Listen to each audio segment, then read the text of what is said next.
to the 23rd of April 2025. The membership includes the Honorable Miss Justice Retired Hilary Phillips, CD, Mr. Winston Dare, and Miss Carol Guntley. There was also approval of Mrs. Vilma Wilson Malcolm to the Board of Commissioners of the National Water Commission from the 24th of April 2023 to the 11th of October 2023, when the tenure of the board will expire. There was also approval for the appointment of Ms. Patricia Henry to the Board of Directors of the Jamaica Mortgage Bank with effect from the 24th of April 2023 to the 6th of December 2023, when the board will expire. We also have the appointment of members to the Professional Engineers Registration Board, and the appointment is from the 24th of April 2023 to the 23rd of April 2025, and those are Mr. Glaister Ricketts, Miss Natalie Parks, Mr. Rupert James, Miss Anthea Newman, Mr. Christopher Hamilton, Mr. Gary Walters, Mr. Orrit Parker, Mr. Michael Heron, and Miss Raquel Forbes. We also have appointments to the Town and Country Planning Authority from the 23rd of April this year to the 23rd of August. And those are Mr. Weldon Madden, Chairman, Mr. Christopher Weems Stone, Deputy Chairman, as well as Robert Taylor, Ms. Teresa Lindo, Mr. Peter Knight, Mr. Yannick Watson, Dr. Ava Maxam, Mr. Robert Woodstock, and Ms. Opal Wilson. And we also have a lot of board appointments to be announced today. Members of the Negril and Green Island Area Local Planning Authority, and this is from the 23rd of April to August this year. And there are Mr. Olimo, Chairman, Mrs. Dolores O'Connor, Mr. Kevin Drummond, Ms. Myrtle Dwyer, Mr. Richard Wallace, Mr. Leonard Francis, Mr. Roland Alvaranga, Mr. Norman Biggs, Mr. Ronald Brown, Mr. David Gardner, Miss Grace Whiteley, Miss Gillian Mason Quarry, Mrs. Myrna Ferguson Campbell, and Miss Anna Reeder. We'll now move to some approvals for travel. And we start off with the Honorable Darrell Vaz, Minister of Science, Energy and Technology, who is to attend the 10th meeting of the Inter-American Committee on Science and Technology, and also to participate in the Roundtable Policy Dialogue on Artificial Intelligence, Public Policy Imperatives for the Americas for the period May 4 to 5, which is actually tomorrow. There is also approval for the Minister of Tourism to attend the 118th session of the United Nations World Tourism Organization Executive Council meeting in Punta Cana, Dominican Republic from the 17th to the 18th of May this year. And we also gave approval for travel to the Arabian travel market in Dubai, United Arab Emirates, which is currently happening from the 1st of May to the 4th of May, and the Caribbean Tourism, Hotel and Tourism Marketplace and Caribbean Travel Forum and Awards presentation in Barbados from the 9th to the 11th of May this year. As it relates to contracts, we only have about 2 to announce this morning. We have the approval for the award and distribution of grades 1 to 3 workbooks and grade 4 textbooks for students at primary schools island-wide under the Ministry of Education's primary textbook program for the academic year 2023-2024. This was endorsed by the Public Procurement Commission, and the contract is valid at £1.4 million to Hodder and Staunton Limited. There was also the approval for the procurement and distribution of grade 5 and 6 mathematics textbooks to be used by students at primary schools island-wide under the ministry's textbook program for 2023-2024. This was also endorsed by the Public Procurement Commission, and the award was for $153,725,000 to to LMH Publishing. Those are the decisions, approvals, and contracts which Cabinet considered and approved.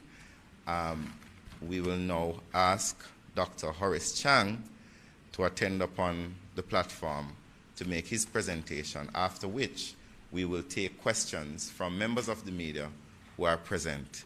Dr. Chang. Sir. Thank you, Minister Morgan. Good morning, everyone. Normally, at this press briefing, I'll be focusing on highlighting a number of issues from my sectoral presentation. However, matters in national security moves pretty rapidly, and things change by the minute. The recent spate of attacks on the cash management service providers is being addressed as a matter of urgency by the government. We will take some necessary steps to ensure that this service that has such a direct impact on a wide cross-section of society will operate efficiently and safely. Yesterday I met with the JCF High Command and the representative of the private security industry to discuss the government's strategic and immediate response. Later this week I'll meet with a representative from the banking sector to look at additional measures that are required to strengthen cash management services across the island. Some of the remedies that will take effect with immediacy are strengthened operational standards to include specialized training and certification of the security guards involved in cash transit management, use of hard-skin vehicles for cash delivery, cash transfer vehicles equipped with cameras to increase awareness, use of panic buttons on board cash transfer vehicles, which are present on some of those currently being used, a much more robust communication regime between the private security companies and the Jamaica Constabulary Force for real-time support and response, and the appointment of a special multidisciplinary investigation team led by a superintendent of police to focus on these groups that have been targeting ATMs and cash transit vehicles. In the medium term, the government will be accelerating the requisite amendment to the Private Security Regulation Authority Act to allow for specialized training of security guards given the increased threat environment. In addition, we'll be engaging the banking sector for establishing minimum standards for the placement and hardening of ABM machines. We will continue to engage all stakeholders to ensure that minimum operating standards are established and adhered to at all venues where where money transit operates. We'll do what it takes to protect the lives of the security guards and the assets of our hard-working Jamaicans who are affected by this current spate of attack on the cash transit operations. In my recent sectoral debate presentation, I called the attention of the people of Jamaica to the fact that the threat environment in Jamaica has changed. Criminal terrorists, such as the ones that have been carrying out the attacks on cash transfer services, are organized and callous. Ongoing investment in the police human and physical resources has improved police capacity and efficiency. Our investment program continues, as well as the targeting of vulnerable communities for meaningful and sustainable social transformation and the digitization of our force. In closing, I want to again invite the public to visit the JSAFE Transformation Expo, May 11 to 14, see firsthand the significant technological transformation in the police force. I urge also the public to cooperate and provide necessary information to the police emergency call number wherever they observe any unusual activity, especially where in the vicinity of banks and ATM machines, or where they have sight of any vehicle involved in the money transfer and transit. Thank you, ladies and gentlemen. Members of the media, any questions? Thank you very much, Dr. Chang. Thank you very much, Dr. Chang. We will now take questions.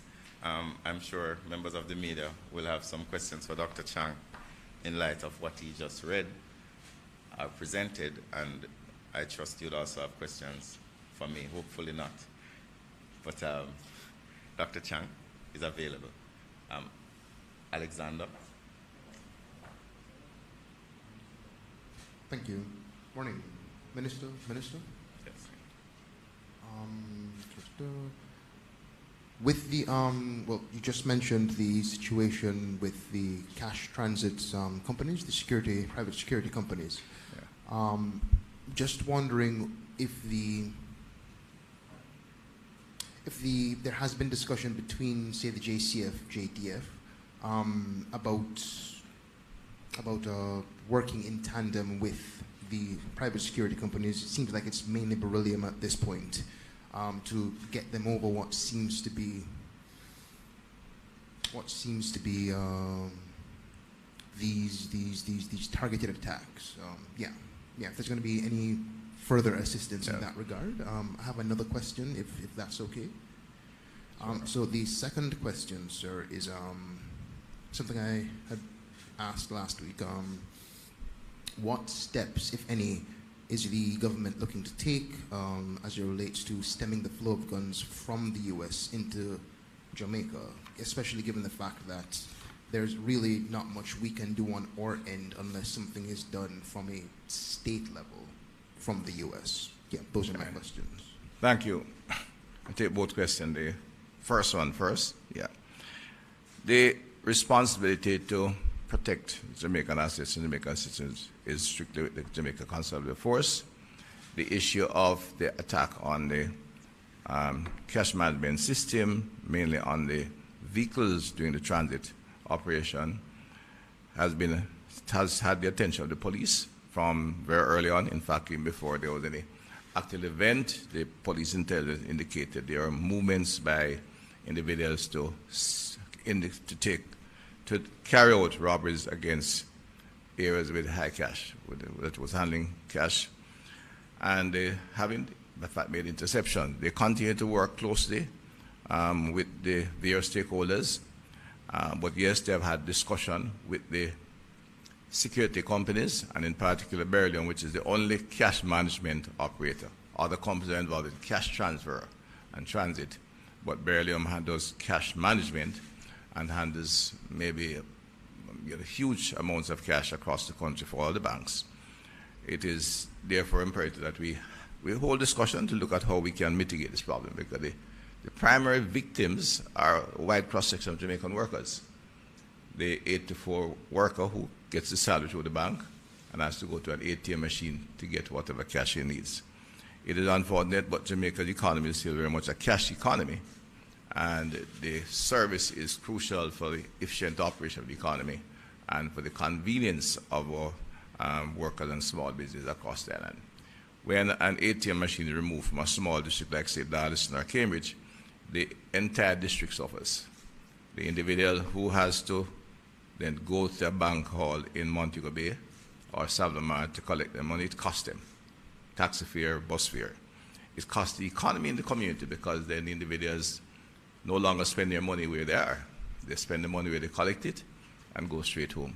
So it has wide implications, and as indicated, we are taking some immediate steps, work with all stakeholders, and we'll be looking at some longer-term activities. Our interest in this from the police is to find the perpetrators and prosecute them. That's our primary interest, and we are pursuing this. We have had some arrests in the last case in Portmore, and we have very good intelligence on the current one. As indicated, we have established a specialized unit with members of the relevant formational forces that are pursuing the perpetrators, and we are confident we'll disrupt and prosecute all of the critical elements in this syndicate that has started this operation. On the issue of firearms coming to the country, this has been a priority for the government. We have laid this out from very early on. We made the relevant steps in legislation when we repealed and replaced the old Firearms Act with the new Firearms Prohibition Regulation Firearms Act 2020. In addition to that, we have done we have articulated this very powerfully across the international sphere. The Prime Minister led that charge for significant changes in the management of the small arms trade across the region, and in particular for the United States to take a stronger position. They have in fact improved their collaboration with Jamaica government. They are members of the ATF in Jamaica, working with the Jamaican police to see how we can stem the flow through our borders. it is correct that we don't manufacture firearms, and therefore the manufacturing country will take some steps. My understanding is that the United States government is taking some additional measures in terms of the export, illegal export of firearms in the United States. Bearing arms are right. It's a major political issue. So access is fairly easy. So while they'll take steps to manage what goes at the border, we also have to take very strong steps to protect our borders. It's a bigger challenge. We're an island. We have a long coastline with many points of entry, and we have busy ports. We encourage trading through the Kingston Freeport Terminal, and we encourage tourism through Montego Bay through the airports. So there are major points of entry that has to be managed effectively to prevent the flow of illegal arms and all contraband goods into the island. We have taken some steps. We have seen the Customs Enforcement Branch working close with the police, have been able to intercept some big shipments, and we have been able to identify other operators both in collaboration with us in North America and locally. And we are looking at how we can, in fact, disrupt more of the syndicates involved in firearms trading in Jamaica. Sometime early in the year when we did have some conviction in the United States. In recent times, it is more local, the base. And it is, in all of this, it's critical we, in fact, harden our borders. It does pose some challenges, in particular at the airports, because airports are the principal point of entry of visitors, and the tourism industry is maybe the most dynamic sector of the economy at this point in time. But we are putting in place the required activities, and particularly use of technology. We have scanners at the ports, and we look to expand this kind of activity across all the ports. But the government views this as a major threat risk, and we're taking whatever steps required to ensure we can, in fact, control the flow of illicit goods, and in particular firearms, through our ports of entry, both legal and informal. Thank you, Dr. Chan. Any other questions? Dr. Arthur? Morning, Dr. Tang. Arthur Hall from the Jamaica Observer. Dr. Chang, it must have been embarrassing to the administration on Monday when criminals brought the ATM system in the corporate area in St. Catherine to almost a standstill, where people were unable to access most of the ATMs. Your response? Well, this is a result of the recent attack on the money transfer activity. It's a challenge, and it's a private business. We have a responsibility to protect the assets and the individuals involved. And the government has said, view this very seriously, which is why we have increased the level of attention in terms of getting the stakeholders together and look at examining what they're doing to see if we meet the standards we require from a security point of view, and looking at how we can add to that. But yes, there was an unfortunate situation that took place, and we have to take the necessary steps to prevent that kind of thing happening. But it's a private business operation which provides a critical service to a country, and when it is disrupted by criminal elements, they have to take steps to manage that, and that's what happened on Tuesday. And the inconvenience to the public was most regrettable, and we will take the required steps to ensure you don't have a repeat of this kind of activity. But bear in mind that the cash management system, in terms of taking money to banks, replenishing ATMs, involve on a daily basis about over 4,000 stops in the island.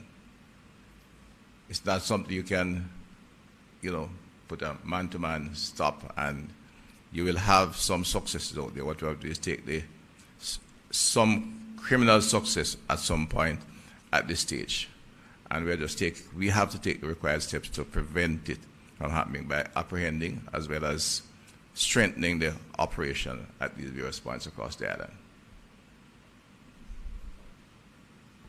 We're going to do what is necessary. Any other question for Dr. Chan? For you. Oh, thank you, Dr. Chan. Okay. Go ahead. Morning, ministers. Morning, colleagues. Kimon Francis from the Gleaner. Minister, checking with you the status of Dean Roy Bernard and how, and if the government has reinstated him. If not, how close is the government to reinstating him as ordered by the court? And also, UA has cut their security. What is the government's position on that as a funder of the university? Well, for the first question, I would not be able to respond. I would have to do some research on that. The assignment of permanent secretaries is not in the remit of me as an executive member of the government, so I would have to check on the status of that for you. We did understand that there were some cuts as announced by the University of the West Indies. It's a matter that is of concern, as there have been incidents on the campus that students have expressed concerns over. And I think that is something that the Minister of Education has been engaged with the university on, and I can get you an update on that as well. Thank you. Any other questions? Just to follow up for Minister Chang. You had said syndicate when mentioning the incidents with the attacks on the beryllium vans. Does that mean there's information coming from the security services that this is an organized group, a single organized group attacking in these different areas? And another follow-up would be what's going on with the attempts to extradite crime producers from the United States? Yeah. It's a syndicate. When you term single, it's a number of criminal actors collaborating with each other. Intelligence confirmed that, and the ones we have picked up are the kind of the foot soldiers. We understand. I think we have one individual who has some kind of mid-level management, but we are seeking to track down and apprehend those who are masterminding the activities. The robbery in terms of cash had been going on since last year, actually. They started off with supermarkets, went to sports bars with where you get slot machines, and then there was what appeared to be a review of the operations. We have at least one leader in jail who we knew were actively involved, but there are a number of others out there.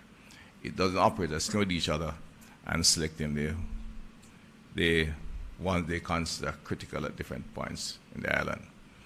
So we have that much intelligence, and we are pursuing them aggressively. So we have raised the tempo by dedicating a really highly skilled, experienced team of investigators and police officers to focus entirely on the operation of the syndicate. The second part of the question? The potential extradition of crime producers from the United States. Yeah. No, well, there are two aspects to that. In the discussion that the Prime Minister led in Washington, there was the issue of actually apprehending a number of them in the United States, because the leaders who are sending resources here are also coming to criminal activity in the United States. And at least the leadership of one gang was apprehended and prosecuted. On the other hand, we are involved in the extradition of a number of other individuals, which are being pursued now. There is the recent case for in-sport corruption, but in terms of gang members, we don't have any immediate extradition to the United States. We have a number of extradition to the United States of people operating out of Jamaica. And in fact, I think it has been said publicly elsewhere. Last year, there were 24 individuals extradited, and we have a number, fairly long list now, going forward during the course of this year. And those are more involved in advanced fee fraud and money laundering, which has a more direct impact on that side. It's the gun runners we're looking at apprehending and bringing home, and giving them the long life sentences and other sentencing indicated in the New Firearms Act. We are pursuing a number of them, and the investigation at different stages of development.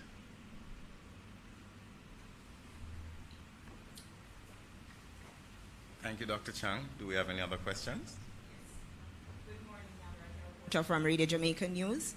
The Jamaica Constabulary Force conducted a study, and the study reveals that there has been an increase as it relates to white-collar crimes.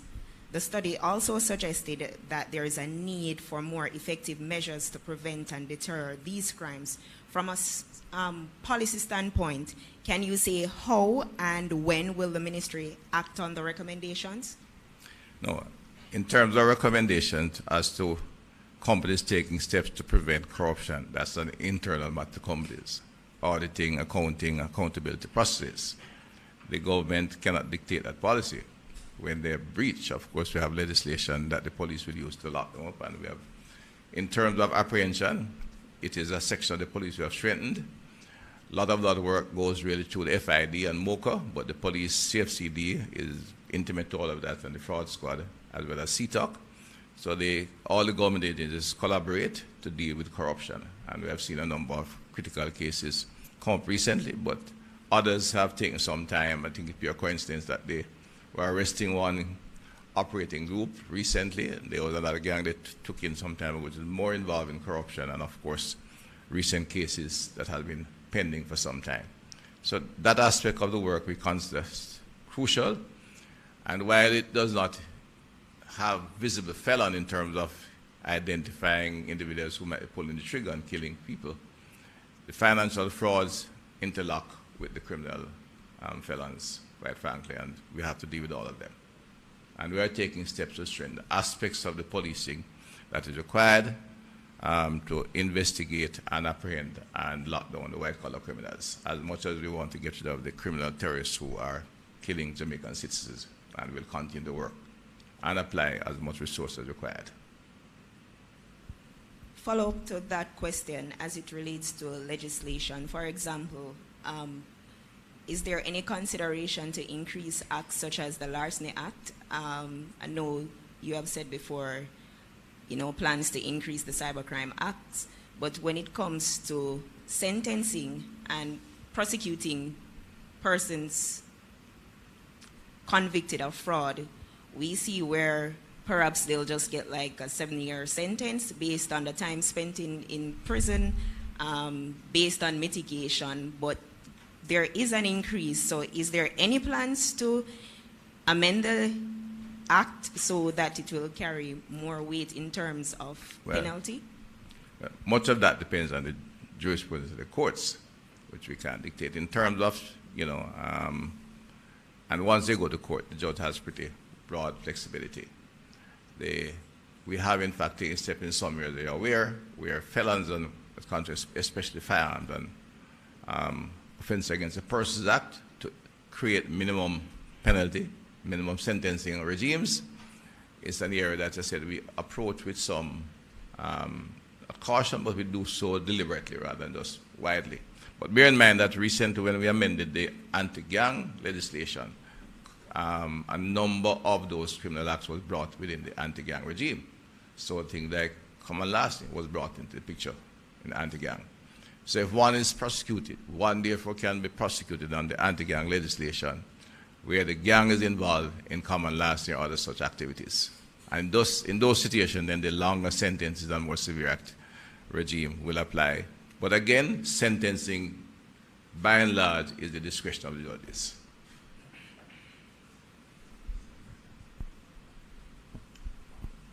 Thank you very much. Follow up to what he said just now. Yeah, sure. Right. So you're saying that it is up to the judge, but in a case where it, and you mentioned the anti-gang legislation, but in a case where it is a single person, it would not fall under the anti-gang legislation. No. Right. So I'm asking as it relates to that and not under the anti-gang legislation, but specifically the Larceny Act. No, as I said, the Larceny Act on itself depends on the circumstance, and therefore on the circumstance of the prosecution and the judges. I wouldn't seek to interfere there as yet. Right. Thank you, Dr. Chang. We have another question. Morning, Jamila from TVJ. Hello, Minister. Recently there was a protest in Hannahtown in West Kingston, and it was particularly different because this time residents were protesting about gangsters. And we know the situation in communities like this. What do you make of, what the police describes as a first for them there? And no, repeat that. What do you make of, what the police describes as the protest, a first of its kind for them there? And are there any plans to rehabilitate the Hannahtown police station? I know that was destroyed in the West Kingston incursion about 12 years ago, 13 years ago. Well, they're increasing support for citizens back to the police, and we are very pleased with that. Therefore, seeing somebody protesting on behalf of security is a good omen in a difficult community. But that will depend over time as the police gets more effective and demonstrate greater efficiency. But critically, in the case of that region, we have had a zone of special operation nearby. We have had several state of public emergency. There has been pretty heavy police presence, and therefore it suggests citizens are more willing to speak up and hopefully provide evidence where required. In terms of Hamilton Police Station, that's a decision that the police should have to, High Command will have to make. The fact is, my understanding in today's policing is not so much a physical station that makes the difference.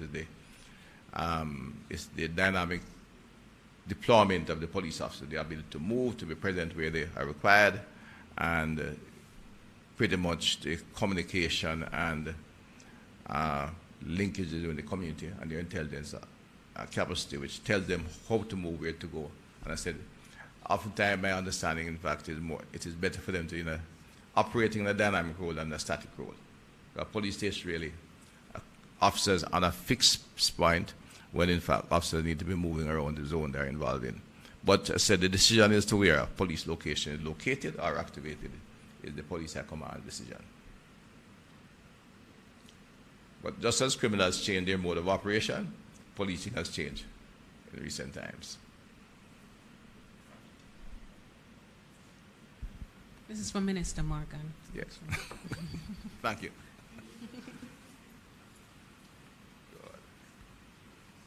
Thank you very much.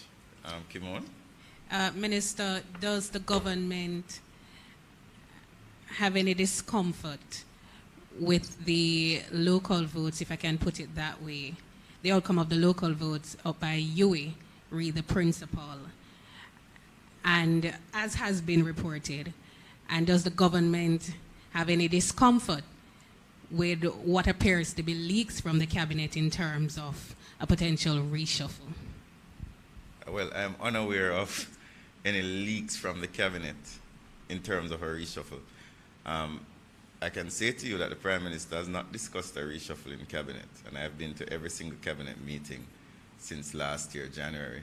So wherever you're getting those leaks from, it's not from the cabinet. Pardon?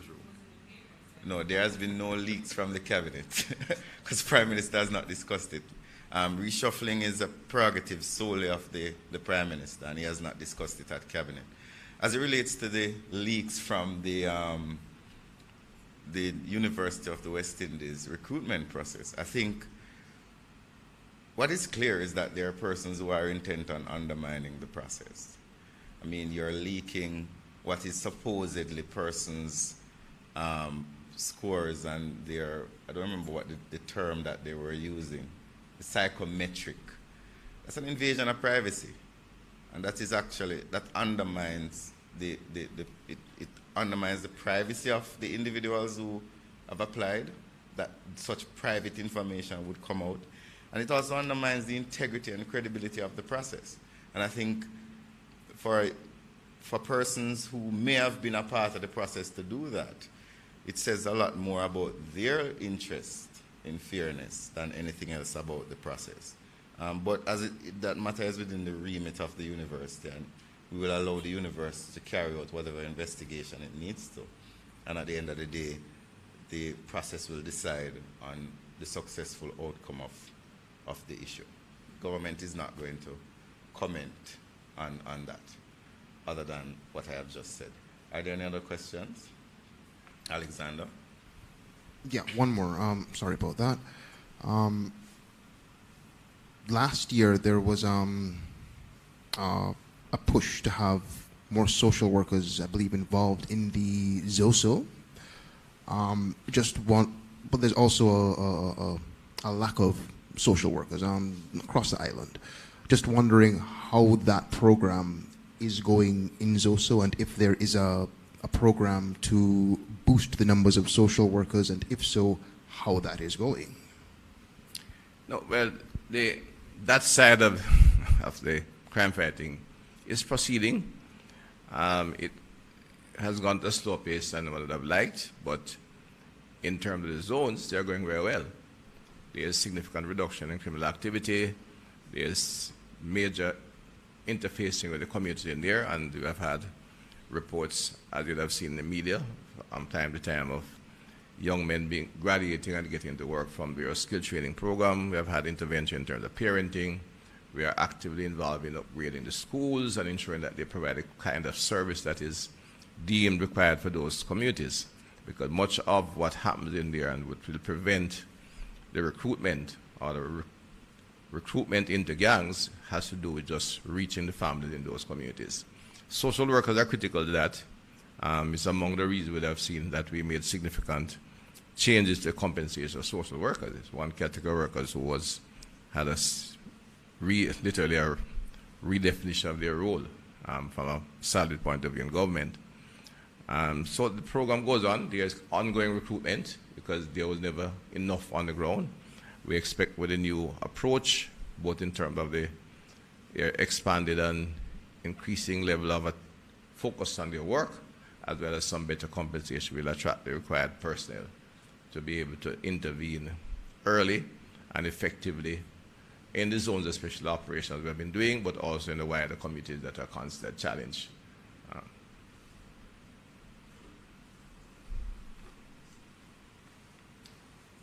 Do we have another question?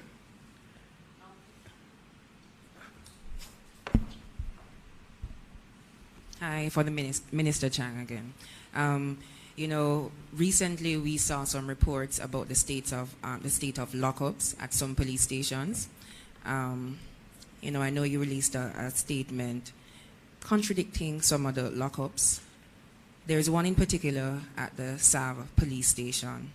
Are you able to say, you know, what's the state of the condition there? Because I know the plumbing issue was a major concern. We did a report on that. And two, are you able to say whether or not the timeline is in keeping with the construction of the new police station in Grange Hill? The new police station in Grange Hill? Yeah, the new one in Westmoreland, right? I know construction has okay. begun, but you can tell me if you're no, on the track. Savannah police station has some challenges, but the lockups major work was done, the lockups very recently. I think it was early last year. But there is still issues of drainage problems around there. Savannah as a town has a very high water table, and it provides a challenge. But those lockups there had significant repairs done, and we're looking at how we can improve on it still. The ones in Kingston is different. We could deny those without any hesitation. Work in what was alleged about West Kingston. The station is not perfect, but those allegations are incorrect. But Salomar do have issues, as I said, with plumbing and drainage, which we are working on. There are two stations being constructed in Salomar currently in Westmoreland. There's the Froome station, which is quite advanced, and there's one at Little London.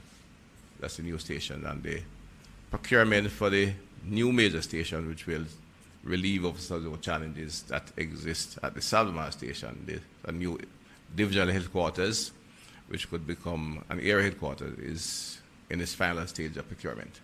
In fact, I'd expect we will begin in the second half of this year actual construction. In terms of procurement, they have been tendered, and the process is going through the procurement process. Thank you. Thank you. Do we have any other questions? Smiling at you. All right. In light of that, I just want to make one comment as it relates to World Press Freedom Day. I was privileged to listen to an interview this morning and also saw a press release from the Media Association of Jamaica regarding Jamaica's position on the Freedom Index.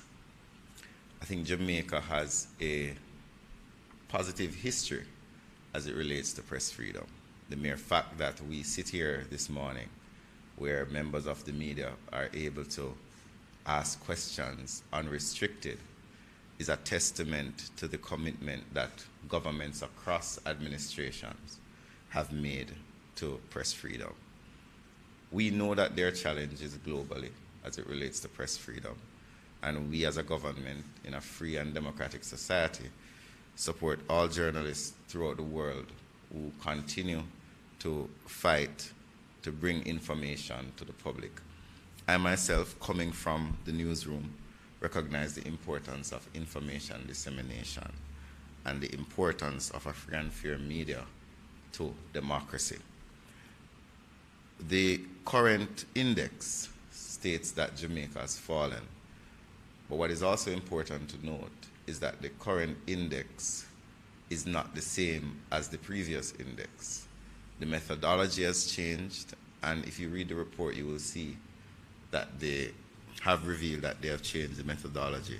And they have also said that you cannot use, or you must be careful in assessing this year's score and rank and comparing it to the previous rank.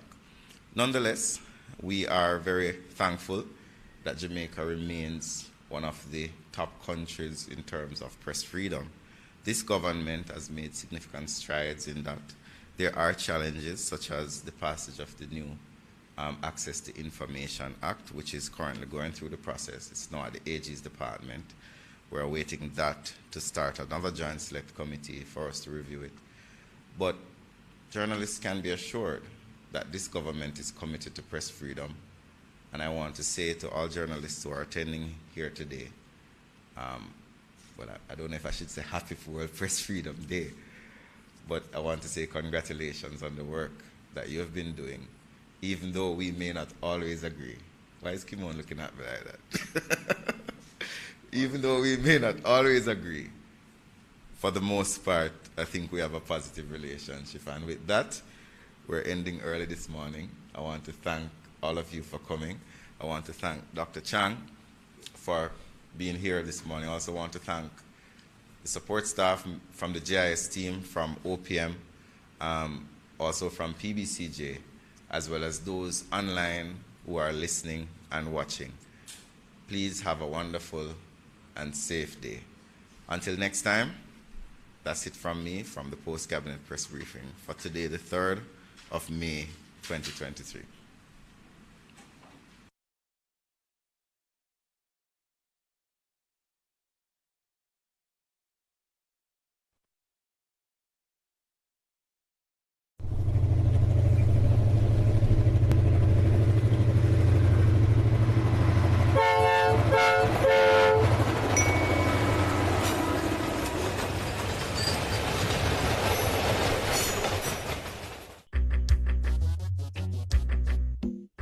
Nutritious food, succulent dishes, superior workmanship, and excellent service. Jamaica is on the go. Let's grow what we eat and eat what we grow. Let's harness the indomitable spirit of our most valued resource, our people. Let's support our local businesses. After all, buying Jamaican means building Jamaica. Original.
If ever there was a time to take care of your mental health, it is now. Now, when your physical health so clearly impacts your emotional health. Now, when we need to talk and listen to each other. Now, when supporting each other means survival. Now, in a time of COVID-19. Speak up. Speak now. Beat COVID-19. Call 888-NEW LIFE, 639-5433. Jamaica, we are now facing severe drought conditions. Did you know that 12 of 13 parishes received below normal rainfall? 11 parishes experienced meteorological drought conditions in the December-January bi-monthly period. Below normal to near normal rainfall is in the forecast for the island for February to April. Near normal to above normal temperatures are expected for the February to April period. These conditions are affecting the National Water Commission's operations, as more than 260 of the enterprise's 450 systems are supplied by rivers and springs, and these are extremely vulnerable to drought conditions. The island-wide drought is severely impacting the storage levels at the Mona Reservoir and the Hermitage Dam. Other systems in other parishes are also being impacted. Despite the challenges, the NWC is committed to continue our service to you through the implementation of our drought resilience strategy. These include regulating the supply in the corporate area and in all other areas based on the nature of the system and the level of impact as part of a strategic management mechanism to ensure that the existing supply can last over a sustained period to benefit you or valued customers. We are trucking water to the worst affected areas using the recently procured water trucks and other trucking resources. We are continuing the implementation of the non-revenue water reduction program in Portmore St. Catherine, following its successful implementation in Kingston and St. Andrew. This program targets reducing water theft, leaks, and other losses along the network so that more water is available for legitimate domestic, commercial, and firefighting purposes. Additionally, we continue to commission several system improvements in all parishes. We get it now in our home, the kitchen, the bathroom. I feel good about it. I appreciate it very well. These improvements include pipeline extensions, wells and tanks that are all helping to cushion the effects of the ongoing drought conditions brought on by global climate change and other factors. As part of the medium-term strategy, there has been the upgrade of the Spanish Town to Blake Road transmission main that will improve the supply to several communities along Spanish Town Road, Marcus Garvey Drive, sections of Central Kingston, and downtown Kingston. We are also looking ahead. A major public-private partnership agreement was recently signed to harness 15 million gallons of water per day from the Rio Cobre in St. Catherine to help augment the supply in Spanish Town, Portmore, and Kingston and St. Andrew. Drought has become an unfortunate reality for several countries across the world. Through an effective drought management strategy, we will endure. Go to our website, nwcjamaica.com, to see how you can help play your part by being water smart. The NWC, serving you in so many ways.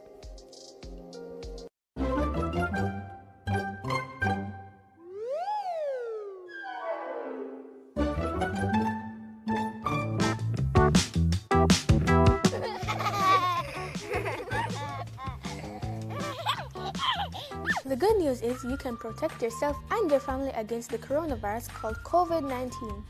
Wash your hands more. The more you wash your hands, the less likely you will pass on the virus. You should wash your hands for 20 seconds. 20 seconds is the time it takes to sing the happy birthday song twice. Happy birthday to you. Happy birthday to you. Happy birthday, dear the world. Happy birthday to you. Happy birthday to you. Happy birthday to you. Happy birthday, dear the world. Happy birthday to you. When you are finished washing your hands, use a piece of tissue to turn off the pipe and throw it in the garbage. Protect yourself and your parents from the coronavirus or COVID-19.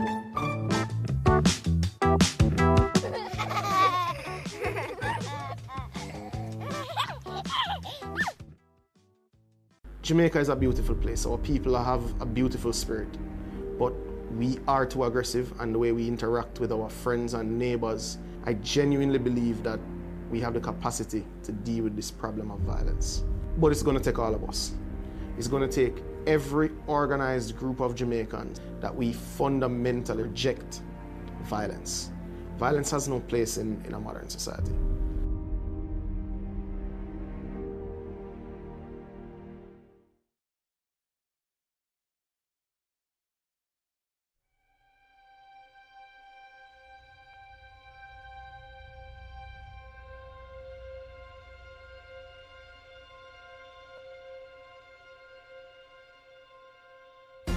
One, two, three, two more. 1, 2. Adults to 30 minutes activity daily. Love your body, treat your body right.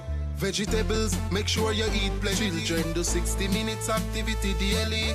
Drink some water when you feel thirsty. Cut down dessert and have a smoothie. Jamaicans, love your body, treat your body right.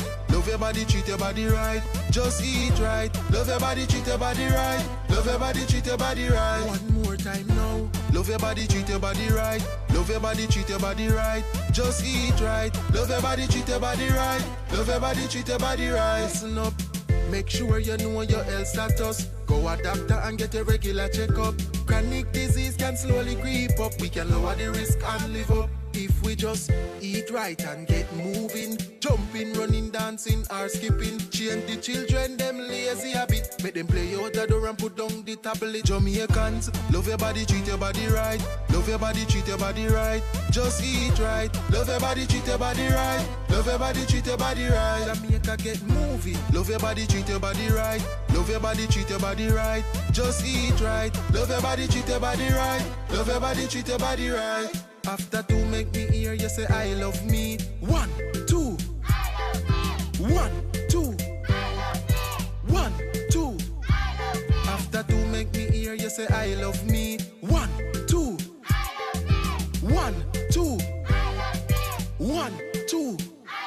Jamaicans, love your body, treat your body right. Love your body, treat your body right. Just eat right. Love your body, treat your body right. Love your body, treat your body right. One more time now. Love your body, treat your body right. Love your body, treat your body right. Just eat right. Love your body, treat your body right. Love your body, treat your body right. Jamaica get moving. Love your body, treat your body right. Love your body, treat your body right. Just eat right. Love your body, treat your body right. Love your body, treat your body right. One more time now. Love your body, treat your body right. Love your body, treat your body right. Just eat right. Love your body, treat your body right. Love your body, treat your body right. Listen up.